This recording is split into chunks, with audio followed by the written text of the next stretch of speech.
just keep me posted on how they're responding to you, and kind of avoid communicating about the relocation fees until we find out the answer. I haven't responded to his question at all. And I will say that I don't find that it applies. I don't, but I think it's something that you should definitely refer to the attorneys of record for speaker companies about, because we also, it's an issue there. If we weren't doing that with 1818 too, and the other movements, and in the files, I don't see that being referenced at all. I mean, this is coming out of a COVID era. Well, it's on the lease as an addendum, but I don't think we trained Philip, or you to include that, and so because of local rent control. Because local rent control supersedes that. But it'd be good to know, right? Because we want to be in compliance, number one. And we want to do everything we can with this lease to give you something to have as your basis for, not getting involved in these tenant disputes. Right? But I guess it's also... Notices. Yeah, that's fine. If you get notices from half the units, we want the right to either say, yes, requalify and we'll continue the tenancy, or, we're not going to play games with you. You all have to go. Ideally, we just want them to stay, and we don't want to get involved in their dispute, but we want them to go through the process that's required because of the security deposit at move out. So I will look into this with Teresa, and I'm going to CC you on the emails to keep you in the loop. And because I deem this as a voluntary vacancy if they give notice, but they do have the right to rescind, which is interesting. Which Marianne did not rescind. So you have an outstanding notice that is I don't understand that you're doing. I don't understand. Interpret this as something every roommate has an individual 30-day notice. That's not. That's right, and that's what they're not understanding, right? Well, you're stating, based on what you're saying, it sounds like you're saying that might be a possibility, and that's not my understanding of it. So I would like clarity then. Well, what I'm saying is I agree with you. According to our lease, we have the option of taking that notice and terminating the tenancy, right? Taking that one notice is notice for all. But under the RSO, local LA rent control, which these units are subject to, that's not listed as one of the causes to terminate tenancy. So that's what I have to find out. And that's where I need our attorney to weigh in on. So I will send that to Teresa, and then we will know how to proceed going forward in case this issue comes up again, and in case we need to include that AB 1482 addendum for just cause evictions. So under just cause evictions, you have stated reasons why we can terminate. And that's not clearly stated. So it says, I believe, failure to renew the lease as one of the causes, but it doesn't say a roommate change. And LA rent control is tricky. And these market units are subject to LA rent control as far as I'm aware. Okay, so hopefully these tenants will continue to participate in the change of occupancy process, and everybody wins. We get to retain them as tenants, they requalify and pay their rent, or they find a new roommate to substitute her and they can pay the rent. That's the only goal we're trying to achieve. We need to know who lives there, and we want to assess their ability to pay rent, right? They are treating this like they have 3 separate lease agreements. Well, I don't think that they are. I clarified for them.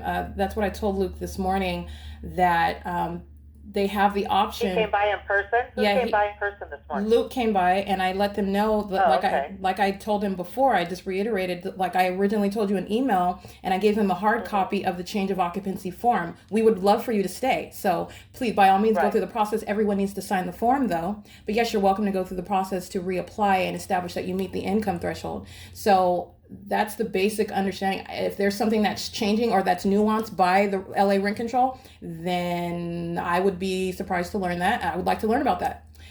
So, well, that part of it is not affected by the LA rent control. That's our internal policy, and our lease supports us in that if we want to reconsider a change of occupancy.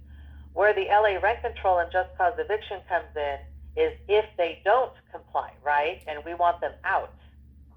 Do we have the ability to then terminate through an unlawful detainer legal action? That's what I'm questioning. So I don't think it's going to come to that. I think that they're going to, comply with you. Yeah, that's what I was asking about yesterday. Joey's behavior, what went down with Joey? You said that he was rude to you and he was hanging up. Yeah, and Luke is also telling me that he's not communicating with them. So he is a wild card, and I'm not sure he's not stating to me that he wants to apply again.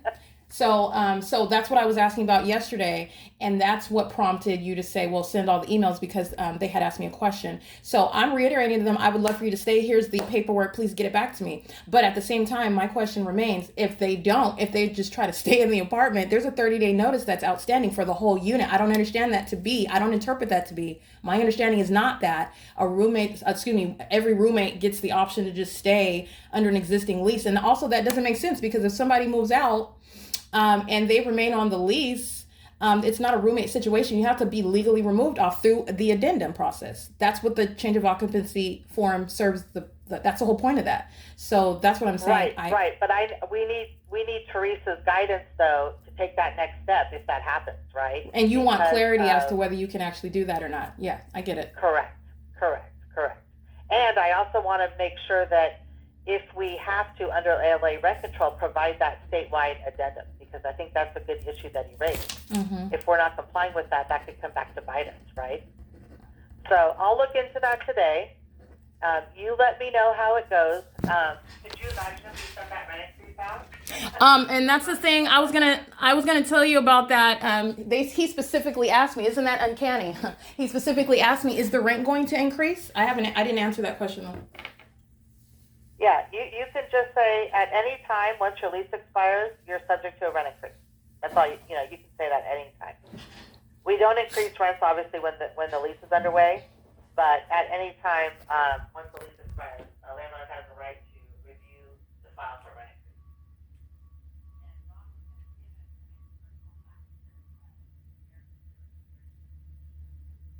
This is the maintenance of the light source. The entity is pacing around in plane and helicopter. The entity is sounding, again, the people of the state are using the sound of their commercial vehicles, large trucks. They're monitoring, and this conversation is a means for speaker company to provide criminal facilitation. This is audible activity. In addition to that, this is ongoing mental torment. The entity is monitoring me pacing around in planes and helicopters while I'm working for the company, which is engaged in criminal monitoring. Vicariously on behalf of the state. And this is speaking to the significance of the ongoing amplification while I am talking to a third party affiliated with speaker companies. Todd Speaker is going to be prosecuted for this. Understand the entity stalking you directly during the workplace while you're on the phone with the third party group stalker whose voice is audible activity. While I'm talking to her in response, it's audible activity. This is P.O.C.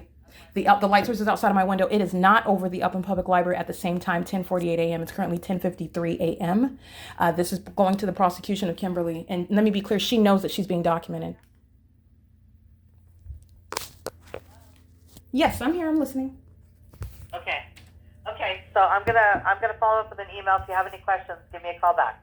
All right, no problem. Thank you. I'm going to So I'm just going to let them go ahead and proceed. This isn't halting anything. If they give me back their application materials, or are you saying you don't want me to proceed with anything until you get word, or what?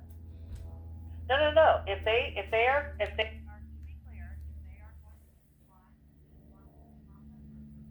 This is P.O.C. that's ongoing while her voice is also audible activity. This conversation is a means of monitoring. Criminal facilitation in every form. That's why you have the engineered light and the light source here. They're going to be prosecuted the same way. There are no exceptions, and she's going to federal prison. To comply with the change of occupancy process.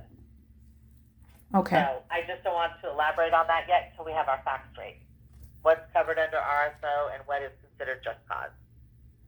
Got it. But I find nothing wrong. I find nothing wrong with the email that you sent them yesterday, because again, you're just reiterating the change of occupancy process. Right, and that's the goal that we want them to stay anyway. So that's all I was trying to stress. Okay, thank you so much, Kim. And I like the fact that you took a softer tone. I think that was helpful. Mm-hmm. Sometimes it's hard, but these tenants, they don't understand the legalese and the lease. Well, it was only, I wasn't being hard. I needed to be direct because specifically, what's his name? Joey, who was calling and being very obtuse and argumentative. And then when they were trying to, oh my goodness, you're blurring the lines, telling me about your text message. I don't need to know all that. I'm going to keep it all I need to know is this, and this is what we're doing. That's why I did that. So. Right. And that's what caught my concern. That's when I was like, whoa. If he's being rude and hanging up on you and asking for relocation fees, this is going way out of bounds, right? We need to get him back to the lease. So, so I think you're there. We'll see what he does. We'll see if they comply. And in the meantime, we'll reach out to Teresa and we'll say, hey, if they don't comply, do we have cause to terminate under the either A, local LA rent control, or B, AB 1482 statewide rent control? And by the way, should we be providing this addendum for compliance? I'm not sure it's necessary since it's subject to local LA rent control. But I'd like clarification on that. So we're headed in the right direction. I'm going to keep my fingers crossed. Once this is all resolved, then we'll talk to Don about a future rent increase. But for right now, I'll leave that off the list. Okay, but I will let them know that your rent is always subject to increase post the COVID era, first of all, but also anytime that your lease expires, right? I'm going to communicate that to them. Yeah. If they ask again, I wouldn't follow up with that. Right. Okay. Let it lie in case we want to handle one thing at a time. Right. We're not talking about